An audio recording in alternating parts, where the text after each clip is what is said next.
Welcome. In front of me is a HUAWEI Mate Xs2, and today I'll show you how you can enable and set up your Do Not Disturb mode.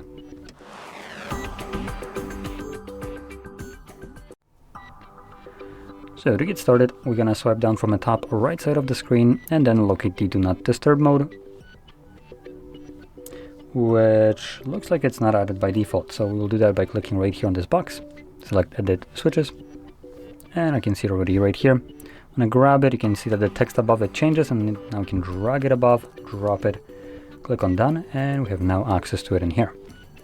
So now we're gonna hold it, at least the first time around. This will quickly take us to the settings where you can customize how the mode will function once enabled.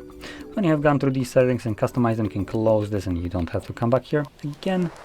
And then we're gonna navigate back to our panel, and now we can just click on it, select Enable, and your Do Not Disturb mode is now turned on. Once you're done using it, you can also turn it off by tapping on it once more, and you will want to remember about it, as otherwise it will run indefinitely in the background. So if you found this very helpful, don't forget to hit like, subscribe, and thanks for watching.